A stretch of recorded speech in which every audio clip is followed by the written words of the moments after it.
Hello and welcome to my new video. Today I would like to share something a little different with you. I'm usually not a fan of trends, but I'm so excited about all the buzz around Underconsumption Core, and I really believe that the consumption-driven society we live in today is damaging on so many levels, and truly hope it is not just a trend that will be forgotten in a couple of months. So I thought it would be fun to show you some of the things I own that fit perfectly into this mindset. When I first got into minimalism, it wasn't just about simplifying my life and reducing the mental load of owning too much stuff. For me, minimalism is also deeply tied to sustainability and frugal living. After years of struggling financially, I knew I needed to get my finances in shape, and living with less and being very mindful on my spending habits was a big part of that.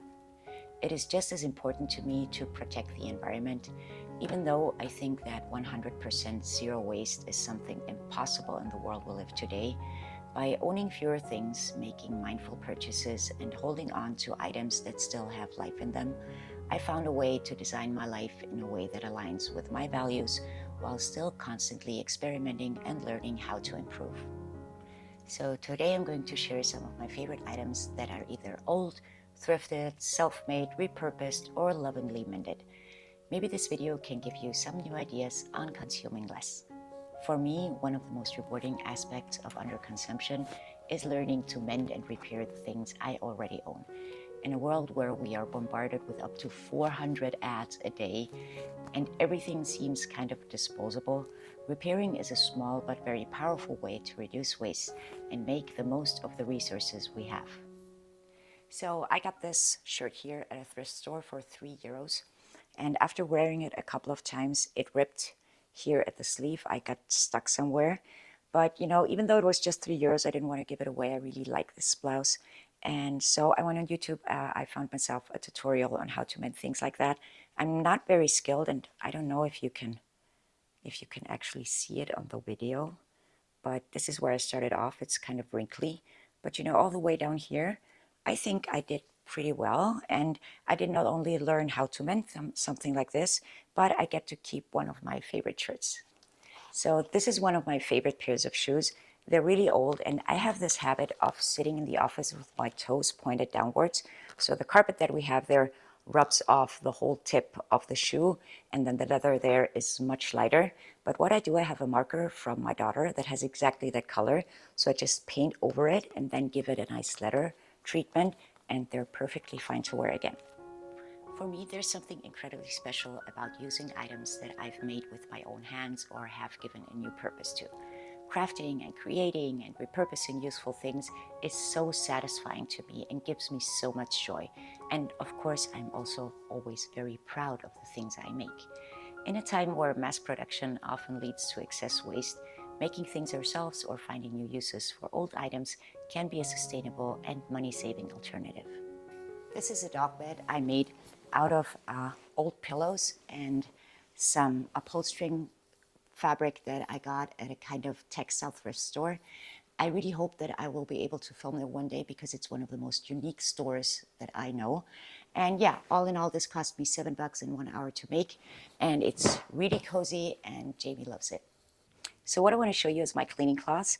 These ones over here, they're actually old bed sheets that were end of life, and I just cut them up to size, and I've been using them now for I think 5 or 6 years.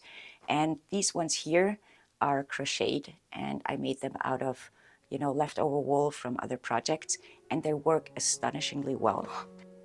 In a society that often encourages us to constantly upgrade and replace, there's something refreshing about holding on to items that have stood the test of time. Whether it's a piece of furniture or a favorite outfit or a useful tool, these items remind us of the value of durability and the importance of reducing waste by keeping what we love. This is my favorite coffee cup. My daughter made this on a Christmas fair about 10 or 11 years ago. And yeah, the paint, is already wearing off a bit, but it's a nice memory. And besides that, it's a big cup, so I can get enough coffee when I get up in the morning. This is my kitchen machine, and she's been with me, I think, for over 20 years. I bought her when I started to learn to cook real food. By that I mean things except grilled cheese and spaghetti. And that's why we've been on some culinary adventures together. And yes, I tend to humanize objects that stay with me long enough and I grow quite attached to them. But from a practical standpoint, I like that you can take off the mixer and have a hand mixer. It also makes it easier to clean and store away.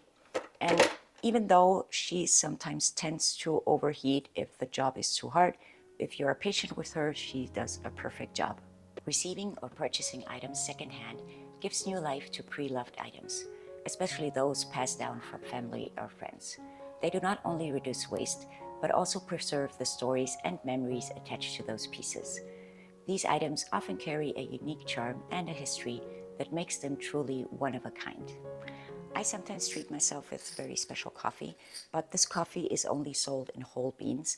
So I was considering buying a coffee grinder, but was hesitant because I knew it was not going to be used very often and was just going to be standing around until I visited my sister's one day and discovered this beauty here in her shelf. And she was nice enough to gift it to me. And this is actually from my grandmother. It still works perfectly fine.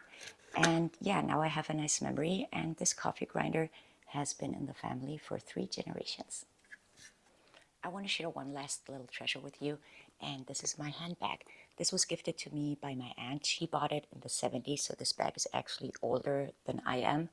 And yeah, she's 93 years old now, and she's always been something kind of a second mom to me. So this is very close to my heart. And as you can see, it's still in perfect condition. It's the perfect size for me. I love the vintage look, and she comes out to me when I feel like dressing up a little fancier. So I hope these different approaches give you some new ideas on what you can mend, make, thrift, or repurpose. We can all find ways to embrace underconsumption and live more sustainably. In good old minimalist fashion, it's about finding joy in things we already have and being mindful about what we bring into our lives. Thank you so much for watching this video. If you enjoyed the video, please leave a like and consider subscribing to my channel for more content on minimalism and intentional living. And I would be really curious about what your little treasures are, things that you have had for ages, that have been passed down to you, that you have repurposed. So maybe you can write that down in the comments below. So yeah, I wish you a wonderful rest of the day, and I hope to see you soon. Goodbye.